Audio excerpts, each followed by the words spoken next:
वंदे मातरम.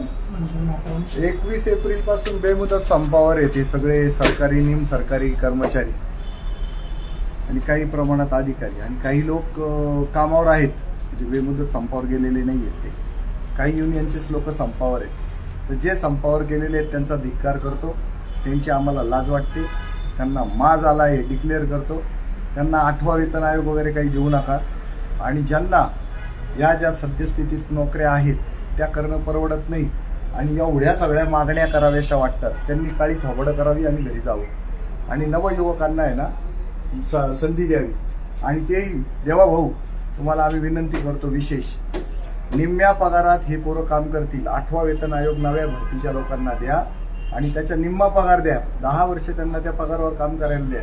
आणि हे नवे पोरं ज्यावेळेला लाचखोरी आणि टक्केवाऱ्यां भागीदाऱ्या करतील तर त्यांना सगळ्यात पहिल्यांदा बडतर्फी, त्याच्यानंतर जन्मठेप आणि त्याच्यानंतर प्रसंगी जास्त मोठा भ्रष्टाचार असेल तर फाशी सुद्धा द्या. गरजेचं आहे. पण या लोकांना कामावरून काढा. आता यांना काळे थोबड करून घरी जायला सांगा. यांना अजिबात कामावर ठेवू नका. यांना माज आलेला आहे. यांना काम करायचं नाही. बघा आता आम्ही आरटीओला आहोत. या आरटीओच्या खिडक्यांची ही अवस्था आहे. हे बघा, आहे का इथे खिडकी मानून खिडकीत? हे बघा, या 50 खिडक्या आहेत. 50 नाशिक आरटीओला 50 खिडक्या आहे. 50च्या 50 खिडक्या बंद आहे. सगळे बंद आहे. सगळ्या खिडक्या बंद. काय पगारच आहे का यांना फक्त? आणि पगाराशिवाय पण प्रचंड मोठ्या प्रमाणावर टेबलावरून टेबला खालून खायला चान्स आहे. आरटीओच्या लोकांना लवकर अँटी करप्शनचा ट्रॅप सुद्धा लागत नाही. म्हणजे मोकळं खायला खूप मोकळं आहे. मग तरी सुद्धा हा माज का करावा संपाचा? तर त्याची आम्हाला लाज वाटते. आणि हे खायला काळ आणि धरणीला भार आहे. असले लोक आहे ना पार्श्वावर लाटा मारून घरी घुसून दिले पाहिजे. आणि तरुण पोरांना संधी दिली पाहिजे काम करण्याची. तरुण पोरं अर्ध्या पगारामध्ये काम करतील तुम्हाला सांगतो. आणि आता यांच्या एक ज्या मागण्या आहेत ना त्या नाकारल्या पाहिजे. यांना निवृत्ती वेतन बंद, जुन्यांचं सुद्धा बंद करून टाका. हे खायला काळ आणि धरणीला भार आहे. याचं असं कोणतं कॉन्ट्रीब्युशन आहे नेशन बिल्डिंगमध्ये? सरकारी नोकरी पैसे खायला फक्त ते फेमस आहे. हे बघा, हे सगळं वातावरण बघा, शुकशुकाट आहे. कुत्र नाही. पण जे लोक कामावर आलेले आहेत ना त्यांचं मनपूर्वक स्वागत आहे. त्यांना मनापासून कामावर ठेवलं पाहिजे. पण ज्यांना हा संपाचा माज आहे ना तर त्यांचा माज मोडला पाहिजे. दुसरी गोष्ट, या समस्यांवर मुख्यमंत्र्यांशी बैठका लावा असं ते म्हणतात. तर काही देवा भाऊ यांच्याशी काही बैठका घेऊ नका. यांना काही कमी नाही आहे. यांना भरपूर पगार आहे आणि 2 नंबरचा पण पैसा भरपूर आहे. प्लस 2 नंबरचा कमवलेला पैसा जो आहे त्याचं ऑडिट करण्याची पूर्वी परिस्थिती होती. प्रत्येक सरकारी कर्मचाऱ्याच्या मोठ्या मोठ्या खरेद्या ज्या आहेत त्याच्यावर नियंत्रण असायचं. त्याची संपत्ती चेक केली जायची वर्षाची वर्ष.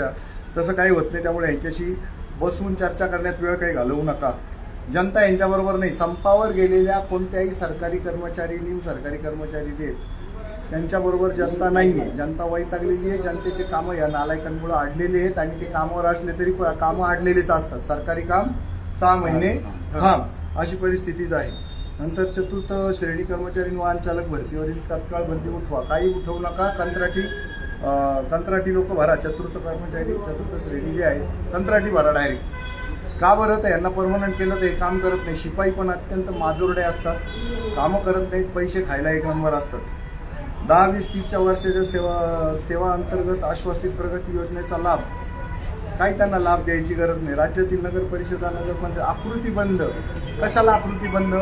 खाजगी सगळ्या MIDCs मध्ये 8 तास 12 तास काम करतात लोक आणि 8, 10 आणि 12 हजार रुपये पगार आहे. आणि यांच्यापेक्षा 10 पट काम करतात ते. यांना काय झालं? हातपाय मोडले यांचे, वार गेले यांच्या अंगावर. यांना 8 तासही काम करवत नाही. आरटीओचे लोक शनिवार रविवार सुट्टी यांना 215 दिवस मोजून काम करत असतील माझ्या माहितीप्रमाणे. वर्षभर नाही. एका महिन्याला 30 दिवस आहे. 30 दिवसात हे 12 ते 17 एवढेच दिवस ड्युटीवर असतात. रोज हे 4-5 तासच कामावर असतात. त्याच्यानंतर असून पण ते जागेवर नसतात. आणि कमी यांना काहीच नाही. यांना काहीच वाढीव देण्याची गरज नाही आहे. कारण की जी फॉर्मच एवढे घेतात त्याच्यातच यांचं इतकं झालेली असते प्रगती आता यांना जर तुम्हाला खरोखर प्रगती देवा काय भाऊ- चोर भामटे नाही, नाही. दहशतवादी खरोखर जर तुम्हाला वाटलं देवा भाऊ यांना द्यायचंय काही तर पहिले यांचं ऑडिट करा, यांच्या संपत्तीचं, यांच्या साल्याचं, याच्या काकाचं, मामाचं हा. सर्व ऑडिट करा आणि त्यानुसार यांना काय वाढीव द्यायचं ते बघा.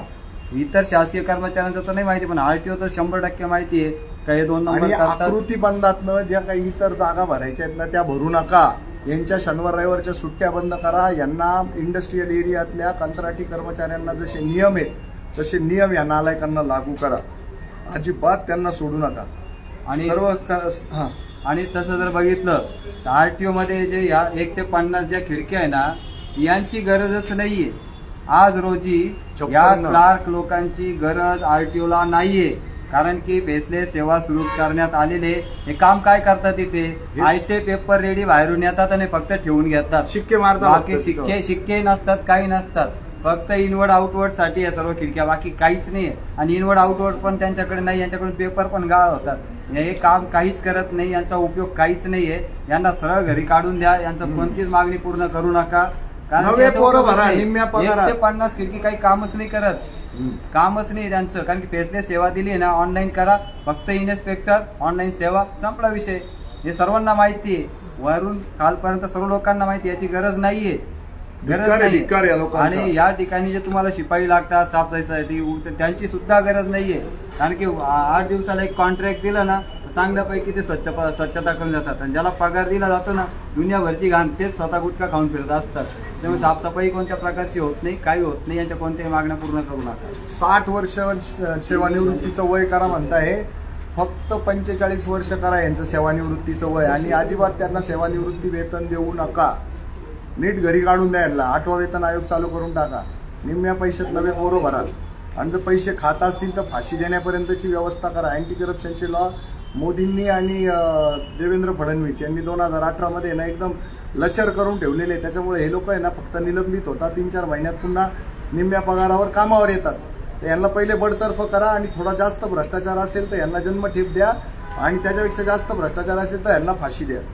गरजेचं आहे. तर सेवानिवृत्तीचं वय 45 पाहिजे. 10 वर्ष सतत काम करत असलेल्या कंत्राटी, रोजंदारी, अंशकालीन कर्मचाऱ्यांच्या सेवा नियमित करा. अजिबात नका. 10 वर्ष ते कंत्राटी करून सुद्धा 5 महिना भरपूर केलेला असतो.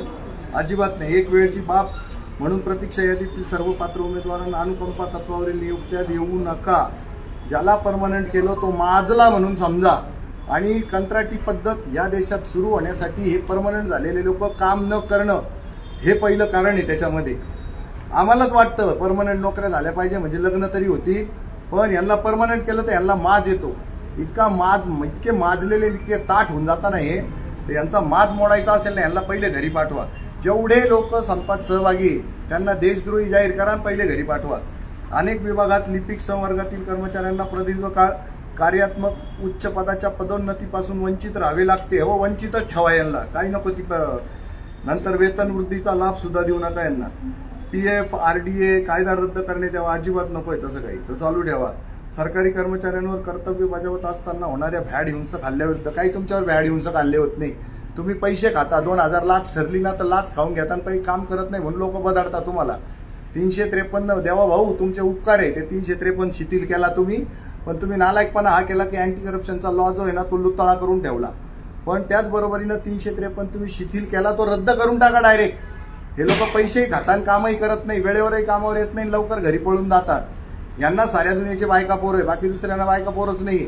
यांचे प्लॉट, बंगले, गाड्या, घोडे, सोनं, नाणं, पैसा, अडका सगळं यांचं चेक करा ना. RTO मध्ये पैसे खाण्याशिवाय दुसरा उद्योग काय? अजिबात त्याच काही करू नका. सर्व संवर्गातील रिक्त पदे भरा, काही नका भरू. आणि कार्यवाहीचा वेग वाढवा, काही नका. अजिबात भरत्या करू नका आता यांच्या.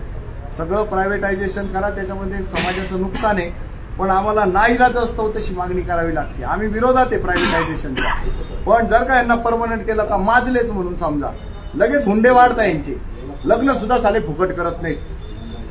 ज्या विभागाने सेवा भरती नियम व आकृतीबंधास अद्याप शासन मंजुरी घेतलेली नाही त्यांना अशी मंजुरी विहित मुदतीत घेण्यासंदर्भात सूचना द्यांना काढू. आम्हाला नाही करायचं ते. शिक्षकांचं जीवन उद्ध्वस्त करणारं ते लोक नवीन राष्ट्रीय शिक्षण धोरणाचा.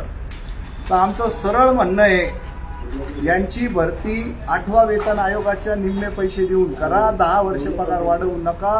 हे जर लाचखोरी भ्रष्टाचार करत असतील तर यांना सगळ्यात पहिल्यांदा बडतर्फी, त्यानंतर जन्मठेप, त्यानंतर फाशी द्या. आणि तिसरी गोष्ट, ज्यांच्याजवळ टॅलेंट आहे त्यांचे पगार सुद्धा आहे ना टेंडर पद्धतीनं कोटेशन भरायला लावा. मी या पगारात देशासाठी काम करायला तयार आहे, अशा पद्धतीची सुद्धा भरती करा. हा पर्याय सुद्धा सगळ्यांसाठी खुला ठेवा. तर हे जे माजलेले लोक संपावर गेलेले आहेत ना, तर त्यांचा आम्ही निषेध करतो. त्यांना गपचूप कामावर यायला लावा. उद्यापासून जे येणार नाही त्यांना बडतर्फ करा. ही निर्भय महाराष्ट्र पार्टी अतिशय निर्भयपणे ही मागणी करते. आणि देशात पहिला पक्ष आहे, आम्ही राष्ट्रीय पक्ष जो आहे तो पहिला पक्ष आहे. यांच्या बडतर्फीची मागणी करतोय आणि यांच्या पाठीशी उभं राहत नाही. आणि तुम्ही कितीही काड्या करून जनतेमध्ये आमच्या बदनाम्या करून आम्हाला मतं नका देऊ असं सांगत फिरले तरी घंटा आम्हाला काही फरक पडत नाही. पण तुम्ही देशाला लागलेली कीड आहे, देशाला लागलेली वाळवी आहे. निम्म बजेट साल्यानं तुमच्या आमच्या पगारामध्ये तुमच्यासाठी जातं आणि तुम्ही आम्हाला काय काढून देता कुसळ. तर तुमचा धिक्कार आहे. आणि या पद्धतीचं वागणं म्हणजे दहशतवाद आहे, आतंकवाद आहे आणि देशद्रोहीपणा आहे. हे बंद करा. पहिले तुमचे संप बंद करा. देवा भाऊ संप हे बंद करत नसतील यांना घरी पाठवा सगळ्यांना. नवे पोरं भरा आणि MPSC थ्रू सगळ्या भरत्या करा. अगदी शिपाई सफाई कर्मचाऱ्यापासून तर टॉपच्या अधिकाऱ्यापर्यंत सगळ्यांना MPSC थ्रू भरती करा. पुन्हा एकदा तुमचा निषेध आणि धिक्कार. हा, आज रोजी हे जे संपावरती यांच्यामुळे जे काम अडकले, काही वाहनं रस्त्यावरती लावत आहे, काही माल वाहतुकीचे, काही पब्लिक कॅरियर आहे. उद्याला काही या वाहनांना मोठा अपघात झाला आणि यांच्यामुळे ते जर पेपर होत नाहीये, क्लिअर नाही आणि ते वाहन रस्त्यावरती आहे, यांच्यामुळे काय करायचं त्यांनी काय करायचं? त्यांचे नुकसान कोण भरून देणार? वाढणारे पॅनल्ट्या कोण भरणार आहे? याला सर्वस्व जबाबदार हे असणारे.